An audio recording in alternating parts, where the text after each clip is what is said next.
Kung usapang budget smartphone guys, hindi pwedeng mawala sa listahan palagi ang mga Redmi phones. Ang tagal na nilang sikat sa market and ngayong 2026, meron na naman silang panibago which is ang Redmi Note 15 series. So ngayon, pag-usapan naman natin itong base variant which is si Redmi Note 15 4G na nagkakahalaga lang ng below 10,000 pesos. So tara, let's go!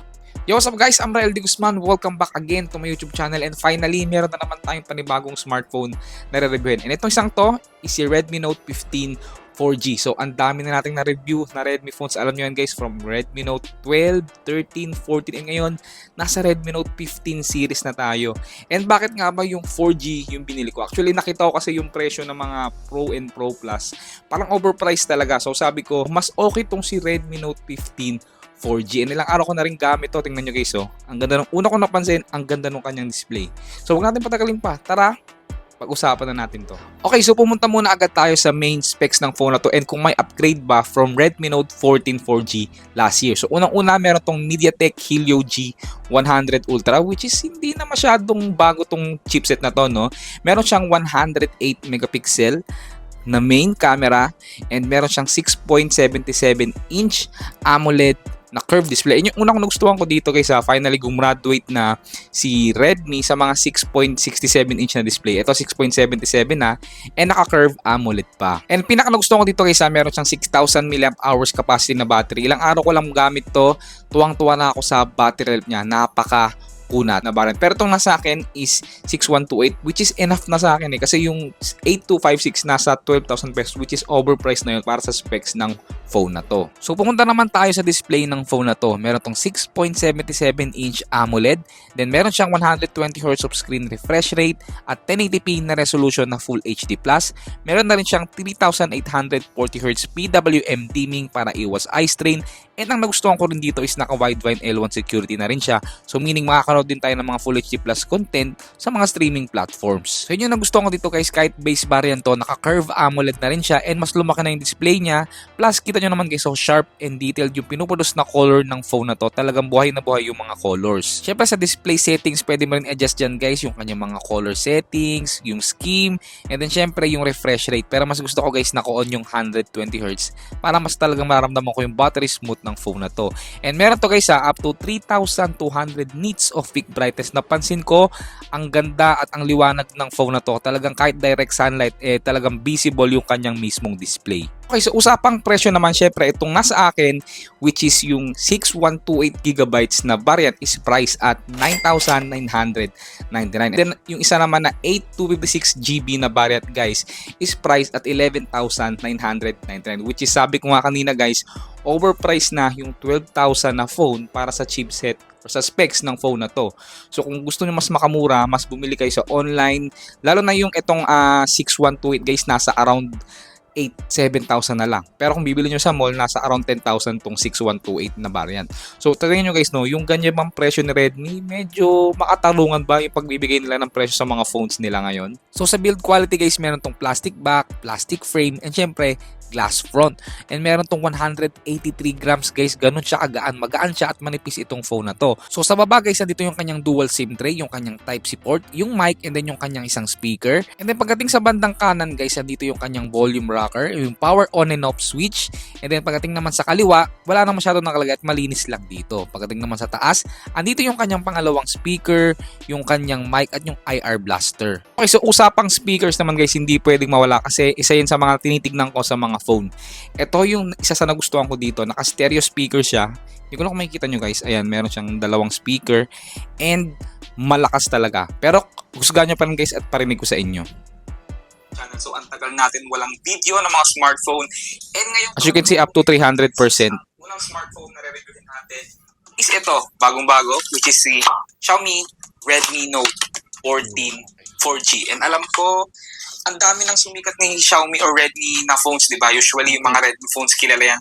So, yun yung nagustuhan ko sa phone na to guys, no? Malakas siya, lalo sa mga notifications, kung may tumatawag sa akin. And kahit yung sa mismong speaker niya, pag nakikinig ako ng music, movies, maganda yung speaker ng phone na to. 100% talagang approve yung speaker sa akin. Usapang processor guys, meron tong MediaTek Helio G100 Ultra na chipset, Mali G57 MC2 na GPU, 6GB of RAM na LPDDR4X, and 128GB of ROM na UFS 2.2. So kung usapang performance guys, no, hindi na ako masyado nag-expect ng todo-todo dito sa phone na to. Actually, kadalasan ng mga nilalaro kong games dito is nasa around medium to low graphics lang talaga palagi. Kasi pag sinasagad ko is naglalag na talaga siya.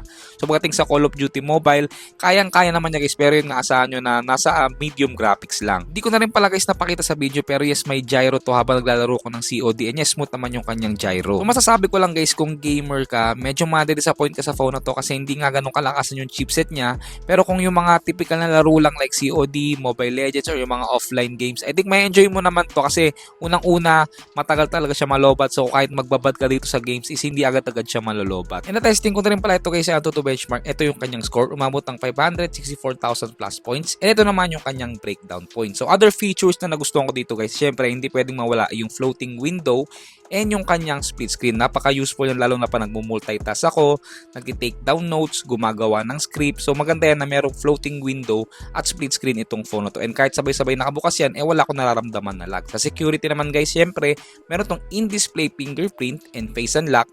Medyo hindi nga lang ganun kabilis yung kanyang in-display fingerprint, pero pwede na, and then mabilis naman din yung kanyang face unlock. So na-testing ko na rin to guys yung connectivity niya sa labas using mobile data, and medyo nabibitira na talaga ako sa 4G since 4G lang to. So I think kung gusto nyo talaga ng 5G is bilhin nyo yung Redmi Note 15 5G. So sa haptic feedback naman guys, ito yung napansin ko dito, kahit base variant lang to, palag-palag at maganda rin kahit papano yung kanyang haptic feedback. So sa camera naman, meron itong 108 megapixel main, 2 megapixel depth sensor, and yung kanyang selfie camera is 20 megapixel.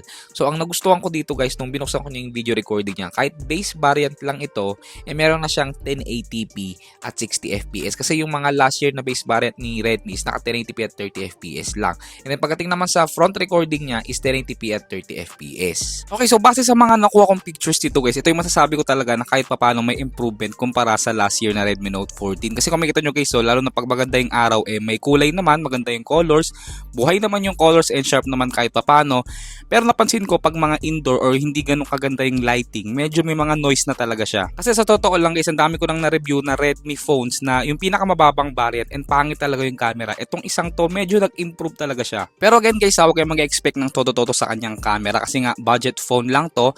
Pero para sa akin, for its price, acceptable naman na kahit papano yung kanyang rear camera. Sa selfie naman, okay lang din, wala naman wow factor. So sakto lang din yung kanyang selfie camera. So sa video, yung kanyang rear camera is kayang mag-record up to 1080p at 60 fps. So maganda yan guys kasi usually yung mga base variant din ni Redmi before hanggang 1080p at 30 fps lang. Yun nga lang, kung mapapansin nyo, talagang walang stabilization. So asahan nyo na medyo maalog talaga. So sa battery naman niya guys, meron tong 6,000 mAh capacity, 33 watts fast charging na wired, and 18 watts reverse wired charging. Ito yung pinaka nagustuhan ko dito guys. Siguro tumatagal sa akin to ng 1.5 araw or talagang 2 days. So kung gusto mo talaga ng makulat na battery guys, ito talaga yung marirecommend ko. And then sa charging speed niya guys, siguro from 10% to 100% is inaabot lang ng 1 hour and 10 minutes. Okay, so overall ito masasabi ko guys kay Redmi Note 15 4G. Overall okay naman siya, pero alam ko may mga phones pa rin sa ganitong presyo na mas okay yung specs. Pero kung usapang Redmi phones guys, matibay naman talaga kasi yung mga Xiaomi ngayon. Tumatagal na rin yung mga phones ni Xiaomi. And maganda rito, meron siyang 4 major Android updates. Maganda yung kanyang display, maganda yung speaker. Ang kunat ng battery, yung camera masasabi ko mas nag-improve siya kumpara kay Redmi Note 14 last year na base variant. So para sa akin, approve siya. Pero again guys, may mga phones pa sa ganitong presyo na mas maganda yung specs. Pero again, para sa akin masasabi ko na sulit itong phone na to. And ayun lang guys, kung nagustuhan nyo itong video na to, give it a thumbs up. At syempre, huwag mo kakalimutan mag-subscribe. Peace!